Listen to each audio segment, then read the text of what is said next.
mbokk yi ñu ngi leen di nuyu dal leen ak jàmm ci xibaaru suba si ci Walfadjri TV leeru jamono xibaaru digg bëccëg yi ñu fas yéene ko door rek li gën a fës ba tey coow laa ngi nekkur ca INSEPS ña fa bàyyeekoo di ay jàngalekat ba tey dugaguñu fonction publique soobu woon ci xiifalu ñaxtu directeur u établissement gi ni mel jot naa ñaawlu grève googe ne laluwul ci dëgg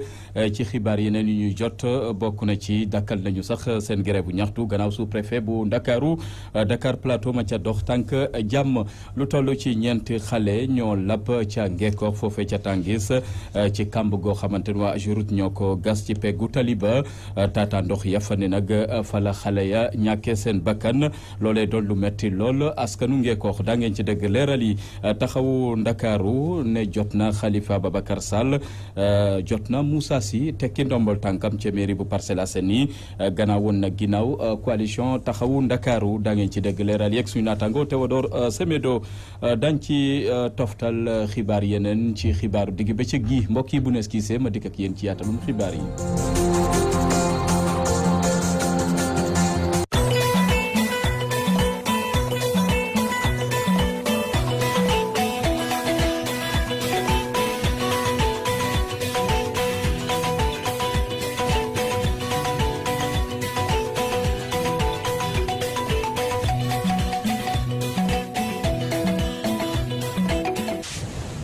leeru jamono Walfadjri TV mbokk yi ñu ngi leen di nuyu dal leen ak jàmm ci xibaar yi ñu fas yéene ko door rek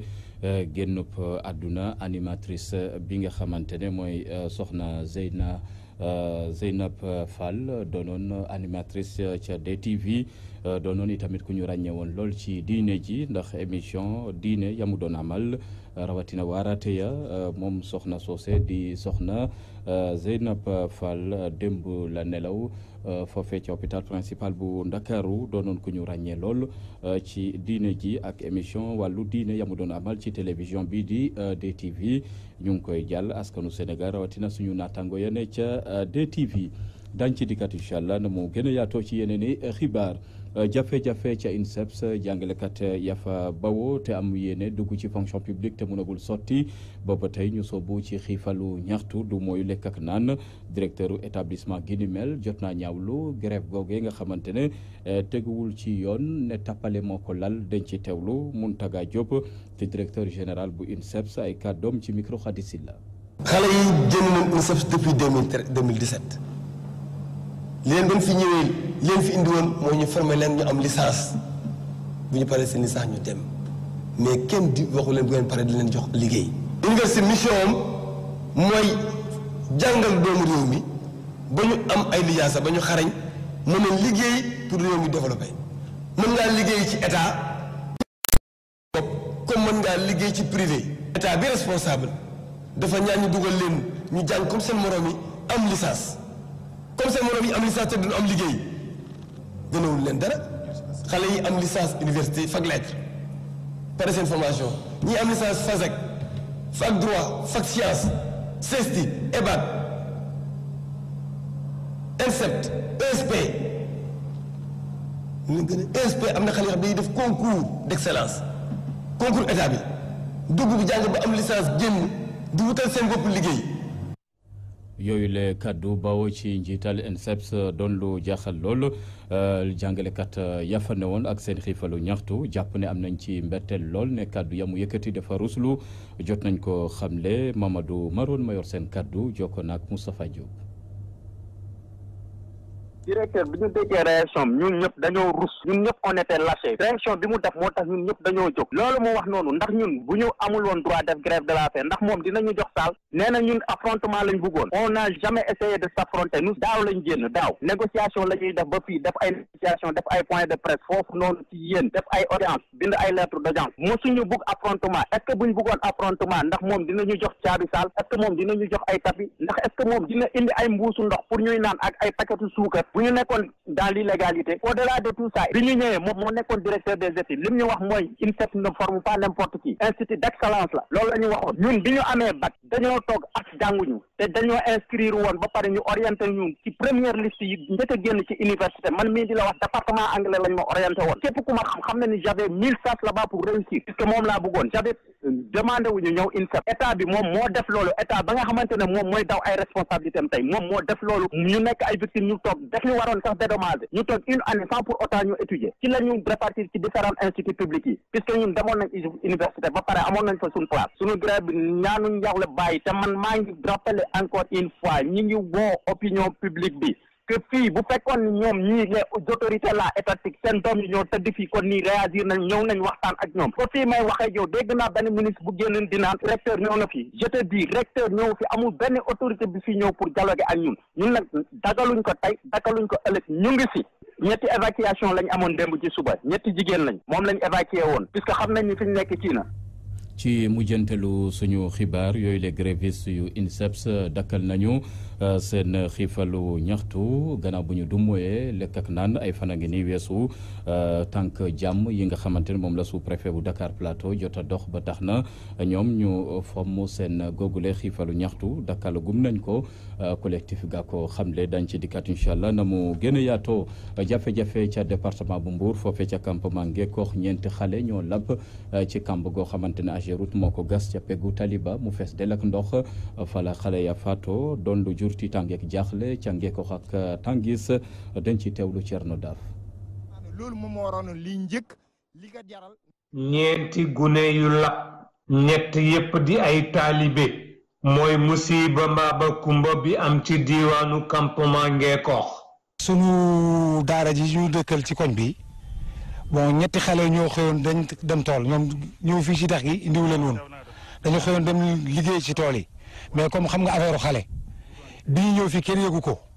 ñun nañ toog ba waxtu tisbaar rek ñu woo seen oustaz ni ko xale yi am nañu lab ca ndox ma ñu ni ban ndox ñu ñu expliqué ñu ci autoroute bi la donc biñ dawee ñun ñëpp ñëw egsi xool dañoo gis ne autoroute bi ñoom seen travaux yi ñu nekk actuellement ñu ngi liggéey mais ci biir liggéey bi dañu gas boo xam ni xóot na xóotaay boo xam ne ñun ñi doon ay mukaalaf doon ay mag tey jii ku fi duggoon doo génn ndax bi sapeur pompier bi ñëwee ba dugg ci biir pour génne ko gis nañ ni moom dem na ba presque ndox mi mëdd na boppam daanaka muy affaire bu doy waar ñetti xale ñoom ñëpp xëyoon dem pour liggéeyi yàlla téye leen fii ci ndox mi fii jël seen bakken doy na waar. ak mer bu ñu àndal askan wi jël nañu baaraamu tuuma joxoñ AGEROUTE ak liggéey yu mu fa yëkkati. mais bu fekkente ni liggéey bi pareegul. te ñoom ndox pax mi dañ koy utiliser te ñoom gis nañ ni ndox dañuy soxla ndox tous les jours pour arroser seen tali bi mais nañ jël seen i citerne ñoo ngacc ndox mi suñu ngaccee ndox mi ñoom di ko jël di ko utiliser waat ce qui fait que ndox mi fii bu fi xale ñëw itam doo fi des bu ñu mënul loolu ni ñuy utiliser seen poste de garde yi fii fi seen poste de garde yi li leen yitteel yëpp wut nañu ay gardien teg ko fa mais nañu wut un gardien teg ko fii ce qui fait que xale yi bu ñu fi ñëwee ñu mën leen a contrôler dévier leen xale yi bañ fi egsi parce que ce matin il paraît de l'autre côté am na beneen xale bu fa lab à Tangis même am na ku fa lab ba ñàkk ba kenam noonu tey jii ñett ñi labaat fi ay xale yu tuuti ay tout tànk kii 10 ans ñaari ci des ñoo bokk ndey ak baay am 12 ans doy na waar. ngir dakkal ba faw musiba gu ni mel nag askan wi nee nañu dañoo bëgg bërëbu liggéeyukaay yi ñu indi fa kaaraange gu mat sëkk. ndox mi bu fekkee ni ñoom dañuy utiliser ndox nañ ko ñëw ngecc suñ ko mënta ngecc nañu wut un gardien teg ko fi suñu mënta wut un gardien mën nañ ñëw suul pax mi nañ ko sécuriser ñun loolu la ñu bëgg. C'est un jour qui est très triste, un jour triste pour la population de Ngekoox, un jour triste pour la population islamique, un jour triste aussi pour ceux qui enseignent le Coran. askan wi yeewoo ci diwaanu Tangis nee nañu ñoom fii ak diir gu néew daañu indi tontu gu tolloo ak jéeya wala mettit bi leen dal. Mbour Thierno Daf radio télévision Walfadjri. ba tey ci wàllu xibaar dañu àddu ci dossier Omar Watt mi ab militaire français agressé yàggut ba ma nga ca lalu hôpital jógagul loole nag doon lu jaaxal lool ab kuréel goo xamante ne samp na bees ngir wattu kaaraange askan wi ñaawlu itamit métital gañu ne moom la takk der yi di teg ci kaw askan wi ne yoon na def liggéeyam ci dossier gi ni mel amoon nañu yéene amal doxum ñaxtu waaye nag préfet bu Ndakaaru moo ko mujjee fomm moo ko mujjee gantal janoon nañu ak taskatu xibaar yi dañ ci teewlu Mamadou Dieye. ginnaaw ba leen waay takk der yi lànkale bépp doxu ñaxtu kuréel bii di xeex ngir ñu amal yoon ci bépp fitna bu bàyyeekoo ci waay takk der yi ne ginnaaw ba ñu ñaawle ndogal bi lee pare neen ngir wéyale seen xeex. waaye nag suñu xel dina ci teey ndaxte bu fekkee ne ki nga xamante ni moom mooy président de la république Macky Sall moom moo jógee fii Sénégal dem ba France ngir màggal li nga xamante ni moom mooy Charlie Hebdo di wax ne ñoom ñooy Charlie Hebdo alors que wàcc biir Sénégal ñi nga xamante ni ñii dañ leen a dóor bañ dee ñii ñu fiir leen ci kaw tali bi ñii ñu rey leen ak balu fetal ñii ñu def leen neneen ñii ñu dóor leen ba yóbbu leen comment yaakaar naa ne loolu moom moo waroon li njëkk li ko jaral mu génnee palais wàcc àndal ñun dox ngir justice am wàcc dox ngir ñi nga xamante ni dañ leen a teg toor ñu dindi ko ngir sénégalais bi sentir ne moom mi ngi biir Sénégal te réew mi mu nekk réewam la du fi doxandeem. ngir lu soxal mbirum Omar Wade bu ay takk deru nasaraan doon mbugal ñoom kuréel bi ne lu ñuy sàkk moo di ne ñu rawale ko ci l'hôpital yu nekk tugal. di leen wax ne tamit li nga xamante ni moom mooy action yi nga xamante ni commencé woon nañu ko muy frappe France dégage duñ ci gellu ginnaaw dinañ ci dox parce que kooku citoyen sénégalais la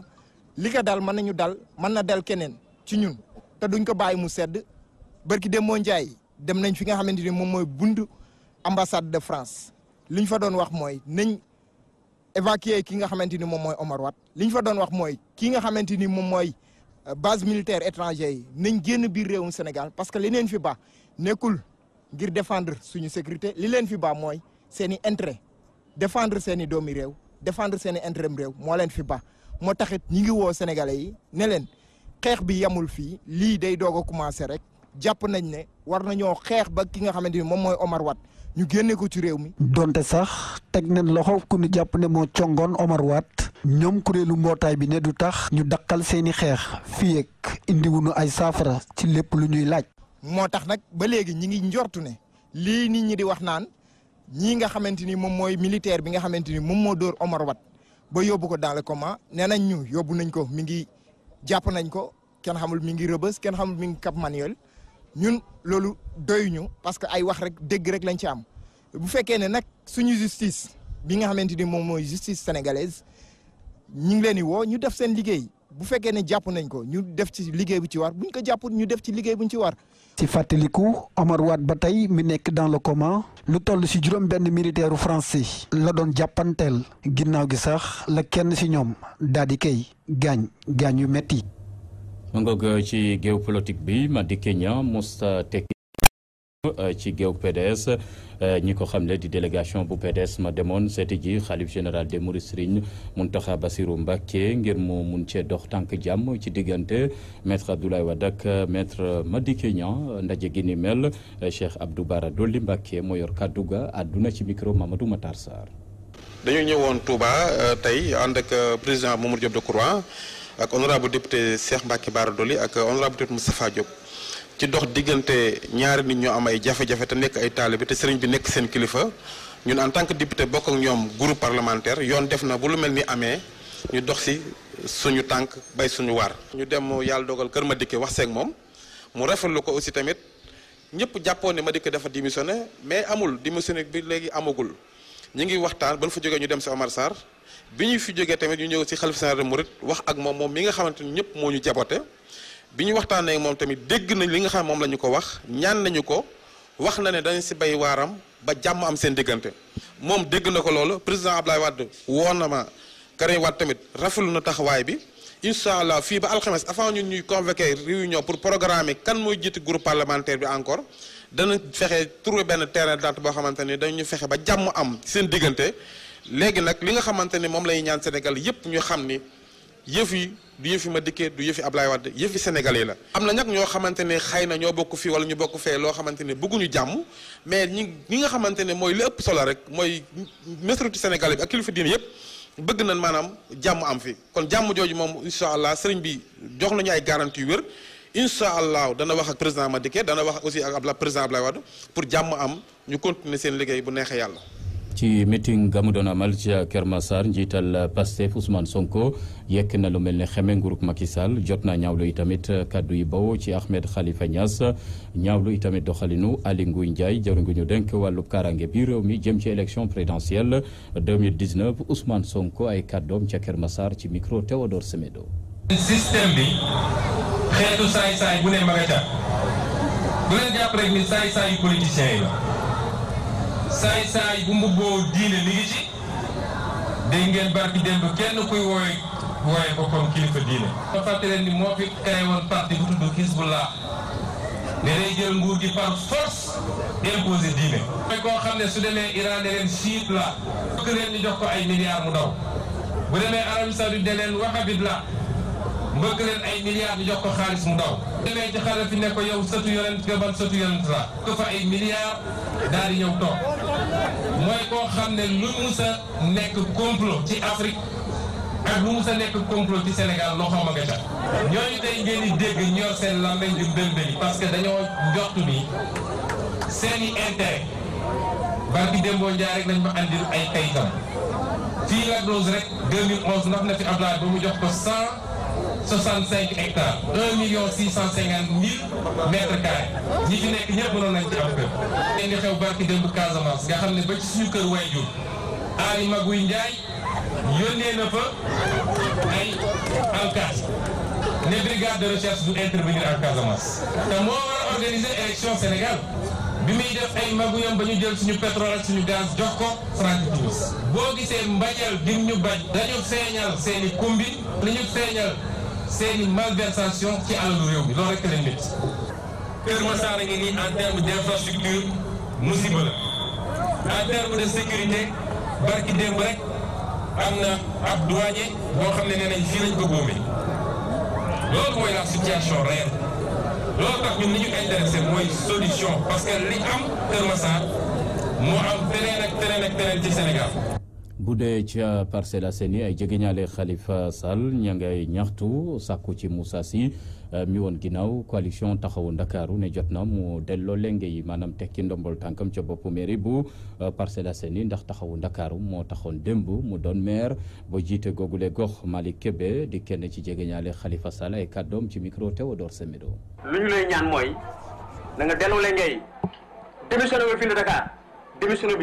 bi yeggali ko parce que programme bi fi nekk programme taxawu Dakar la programme bi ñu doxal fii ci Parcelles programme taxawu Dakar la li ñu koy ñaan mooy na delloo lenge yi na bàyyi suñu maire yi na démissionné maire bi sooy waree ne yow gor nga wane na yow léegi am nga beneen camp boo bokk te am nga fa doole donc bàyyil dem ñoom ñu jox la lu gëdd bu ëpp loolu mooy wax ji mais bul dem ci beneen camp toog fi nga toog nangu yëfu jàmbur téye ko soo ko defee doo gor te moom xam na ma loolu la ñu koy ñaan di ko waxaat di ñaan waa Parcelles nit ku ci nekk na nga toog fa nga toog ànd ak sa ngor Parcelles ku ñu xam-xam ni ay nit ñu diñu fi dëkk 20 unités ñoo fi nekk unité boo dugg rek délégué de quartier beeg imam yeeg ñu exemplaire lañu. ngoog dañ ci dikkaat incha allah na mu gën a yaatoo mouvement Mangara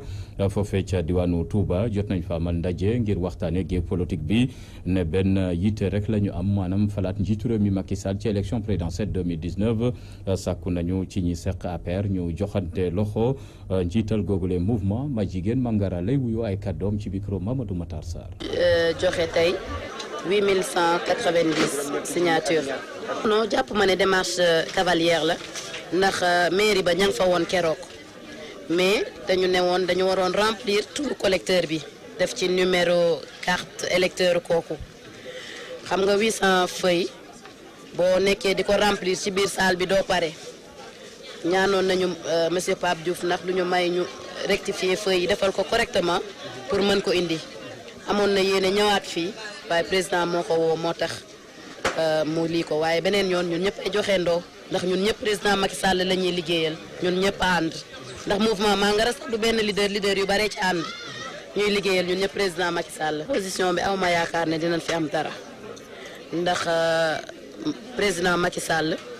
yàlla daf ko may ay leader yu am doole biir njaareem te yaakaar naa fii 2e ak 3e phase bi yëpp bu soobee yàlla bu ñu indiwaatee liñ am dara du fi des. liggéey bi madame Mangara def tey ñun ñëpp ñoo ko bokk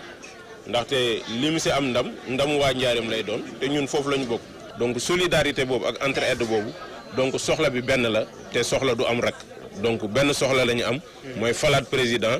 bu le 24 février jotee te loolu ñu ngi si am yàqin ndax nit ñi ñu ngi si liggéey dootuñu nelaw dootuñu yendal dootuñu fanaanal duñu bàyyi benn détail bu soobee yàlla dinañ gën a jàppoo gën a ànd pour que président de la république ñu falaat ko ndaxte li mu def nag aussi vraiment ku ko waxul tamit wokkante ko. ñeneen ñu soxla falaat njiitu réew mi Macky Sall ci élection yu jëm di Union démocratique républicaine URD Kanfoore lay wuyoo googule parti janook taskatu xibaar yi dikkat xamle ne njiitu réew Macky Sall mun naa jiituwaat réew mi ëllëg waaye nag bu ñu sañoon mu soppi doxalin gi ci wàllu politique bi dañ ci teewlu Mohamed Rajab mi jiite googule parti URD Kanfoore ay kàddoom ci micro Maam Khady Diéry Fall. dama bëgg ngeen xam. tey ñu jàppali Macky Sall teguma président déedéet Macky Sall la wax Macky Sall sénégalais pour ëllëg